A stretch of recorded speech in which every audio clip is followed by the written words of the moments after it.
Hi everybody, welcome back to my channel. My name is Tanu and I'm a CA final student. Welcome back to a new video in which I'm going to talk about why did I choose a mid-sized firm for my articleship. This question is something very frequently asked from me in my videos. So I'm going to talk about this in detail in this video. I'll be talking why did I choose a mid-sized firm or why didn't I go for Big 4 and what were the basis I decided this. So this video is going to be very helpful for those people who are going to apply for articleship. So without wasting any time, let's start the video.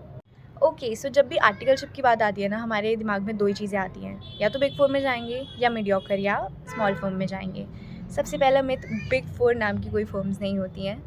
KPMG, Deloitte, EY, PwC are the top CA firms, top 4 CA firms. ये big four वाला ना नाम industry में बस prevail करता है, सच कुछ नहीं होता. मुझे भी मेरे एक सीनियर ने ये बताया था. एंड वॉट डिपेंड्स कि इनको बिग फोर, मीडियोकर या स्मॉल क्यों कहा जाता है. सबसे पहला is the scale of operations, कि वो बहुत लार्ज स्केल पे ऑपरेट कर रही है तो it is a top CA firm. अगर वो बहुत उनके मीडियम लेवल ऑफ ऑपरेशंस है, ना बहुत ज़्यादा ना बहुत ज़्यादा कम, it is a mediocre firm. And उनके ऑपरेशंस जो है ना, it is very restricted, very limited to an extent, तो वो एक स्मॉल फर्म है. सेकेंड थिंग होती है उनका वर्क स्पेस कैसा है. लाइक उनके अगर एक कोई फर्म है जिसका एक ही ऑफिस है एक पर्टिकुलर जगह पे, it is a small firm. जब आपकी एक फर्म है जिसका ऑफिस है more than one place, it is at 2 और 3 प्लेस, एंड उनके थोड़े स्केल ऑफ ऑपरेशंस भी मीडियोकर है, उनके पास अच्छे क्लाइंट्स है, it is a mediocre firm. But जब कोई एक ऐसी फर्म है जिसके बहुत सारे ऑफिसेज हैं, लाइक KPMG, डेलॉयट, इनकी काफ़ी स्टेट्स में ऑफिसेज हैं, इनफैक्ट बाहर भी ये लोग वर्क करते हैं, it is a top firm. तो एक स्केल ऑफ ऑपरेशंस, उनका वर्क स्पेस कैसे है. थर्ड इज़ कि उनके पास क्लाइंट्स कैसे हैं. मतलब आप ना ये चीज़ ज़रूर कंसिडर करना अपनी आर्टिकलशिप में कि जहाँ आप जा रहे हो उनके पास क्लाइंट्स कैसे हैं. जितने अच्छे क्लाइंट्स उनके पास होंगे उतना अच्छा काम आपको सीखने को मिलेगा. तो जिनके पास जितने अच्छे क्लाइंट्स होंगे ना, उनकी level of categorising them as a good firm, medium और स्मॉल वो बढ़ती है. उस फर्म में कितने आर्टिकल्स काम कर रहे हैं. यूजुअली स्मॉल फर्म में ना थोड़े से आर्टिकल्स होते हैं, 5, 6 या 10. जो मीडियोकर फर्म होती है उसमें 20, 30 कुछ इतने रहते हैं या और भी हो जाते हैं. Otherwise in a top firm there are quite a few articles, more than medium sized and small sized firm.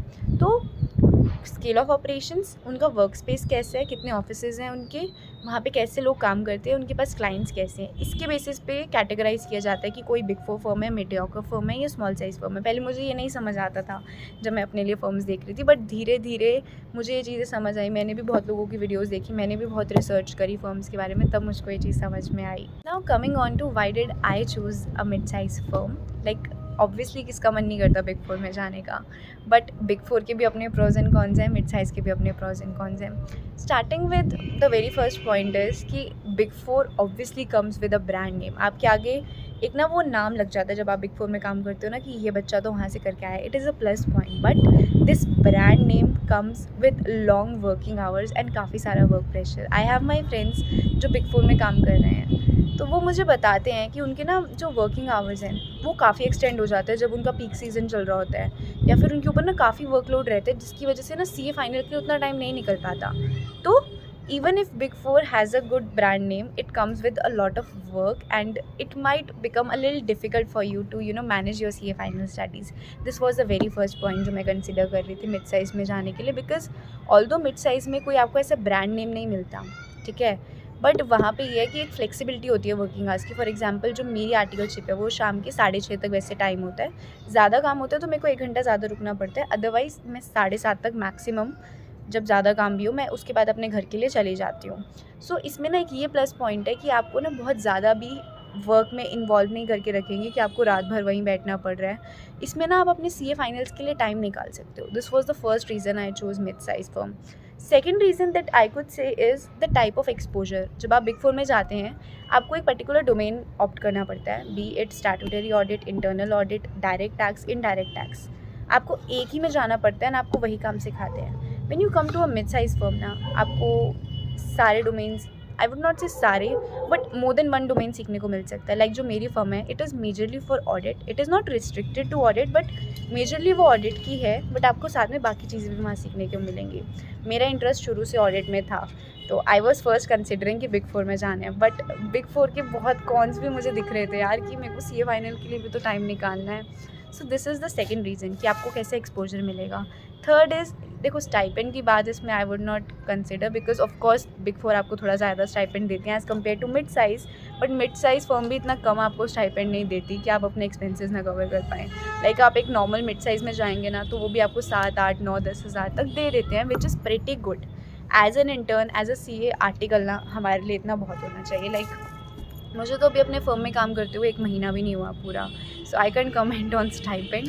Now the third thing is कि आई कंसिडर कि क्लाइंट कैसे हैं। मिड साइज़ फर्म में जब जाओ ना, एक डाउट आता है कि यार उनके पास क्लाइंट्स अच्छे होंगे या नहीं। दिस इज़ समथिंग जो आप वहाँ पे जो लोग पहले काम करते हैं ना, आप उनसे बात करें, वो आपको बताएंगे कि वहाँ पे कैसे क्लाइंट्स हैं, वहाँ का इन्वायरमेंट कैसा है, और आपको वहाँ पे कैसा एक्सपोजर मिलेगा। जो लोग बच्चे वहाँ काम कर रहे होते हैं ना, आप जब उनसे बात करेंगे, आपको ये चीज़ अपने आप सीखने को मिलेगी। एंड जब हमें पता लगता है ना कि हाँ, इनके पास ठीक है, डिसेंट क्लाइंट्स हैं, तो हम वहाँ जा सकते हैं। It is a good mid size firm. Another plus point in mid size firm that I felt is कि हम ना डायरेक्ट अपने पार्टनर से कम्युनिकेट कर सकते हैं। जब हम एक बिग फोर में होते हैं ना, वी हैव अ मैनेजर और सम हेड जिनको हमें रिपोर्ट करना होता है, एंड देन वो पार्टनर से बात करते हैं। मीडियोकर फर्म में इतनी हिरार्की नहीं होती। मीडियोकर फर्म में ना आप डायरेक्टली अपने पार्टनर से बात कर सकते हैं, आपको डायरेक्ट क्लाइंट से बात करने का मौका मिलता है, which actually is a good way, good exposure to communicate with others. Okay, so if I list down in a brief ना, क्यों मैंने मीडियोकर डिसाइड किया।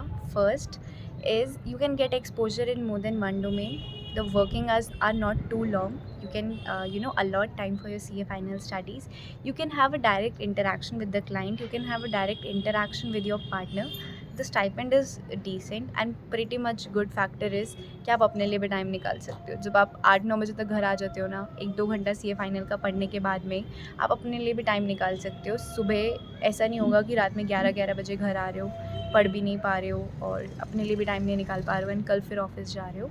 तो I would say take this decision very wisely. आपके 2 साल की articleship ना आपको बहुत कुछ सिखा देगी। हमेशा मैंने अपने माइंड में ये चीज़ रखी है, और यही रखनी चाहिए I think, which I prefer is कि हमें ना काम सीखने से मतलब होना चाहिए, बी इट बिग फोर और मिड साइज़।